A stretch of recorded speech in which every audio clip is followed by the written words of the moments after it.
নিজের আপন বইনের ড্রেস চুরি করাত গিয়া দিলাম, এগুলো সব নিজের ড্রেস। যাই হোক, নিজেকে আম্বানি থেকে ধনী মনে করা, তাই চিন্তা করলাম এই ড্রেসগুলো আর পরবো না, এগুলো সব পুরানো। তার বাদেও আম্মুর বদর কথা চিন্তা করিয়া খুঁজাত লাগছিলাম কোনো ড্রেস। কাপড়ের এই অবস্থা দেখে মনে হইল আরো কাপড় লাগবো, লাঞ্ছানিয়া রাখার লাগে। ড্রেস না পাইয়া আম্মুর লগে মায়ের করিয়া বাড়াই গেলাম শপিং। কিন্তু আমার মানি ব্যাগ আমারে মনে করিয়া দিল আমি একটা ফকির। অনেক ভেবে চিন্তা দেখলাম আম্মুর মানি ব্যাগটা কি টাকা মারা যায়, কি হবে এই 1200 টাকা দিয়ে। আম্মুর ব্যাগ থেকে 5000 টাকা চুরি করিয়া নিজেকে মনে হলো সেরা চুর। যেহেতু জাজ কালেকশনের ড্রেস আনার সাথে সাথে শেষ হয়ে, তাই দেরি না করি আমি দৌড় মারলাম। যাওয়ার সময় মনে হইলো আমার একটা ফাঁকি আছে, তার ওখানে দিতে হইব। ফাঁকিটারে এমন ভাবে বিদায় জানাইছি যেন লাগলো আমি আমেরিকার যাইলাম জাজ কালেকশন। বাট আমার সবটা লগে নয়া সড়ক শপিংও যাইতাম না করিয়া আম্মুই চাবি লুকাইয়া রাখছে। বাট আম্মুই তো জানাল না আমি হইলাম গিয়া সেরা চুর। কারণের সাথে সাথে আমি উঠে গেলাম গিয়ে আমার প্রাইভেট প্লেনও। যেহেতু আমি আম্বানি থেকেও ধনী, সো আমার একটা প্রাইভেট প্লেন লাগবো জাজ কালেকশনে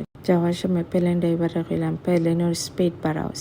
ফাইনালি সাদিকটা আওয়ার পরে আমি এলাম 21% সিটে সোলের 50% ডিসকাউন্ট দেখে আমি সিঁড়ি দৌড় মারলাম 25%। লিফটের পাশে ওঠার সময় মন কইলাম 5000 টাকা কয়টা ড্রেস। 5000 টাকা দিয়ে আজকে যদি 5টা ড্রেস না লই তাইলে বাসার যাইতাম। যদি তারা না দেয় তারার লগে যুদ্ধ করে জিতমু 5টা ড্রেস। কিন্তু আমি 5000 টাকা দিয়ে 6টা ড্রেস কেনার পর চটপটি খাইয়া আজকের লাগে অতটুকু থ্যাংক ইউ কষ্ট করে দেখার লাগে।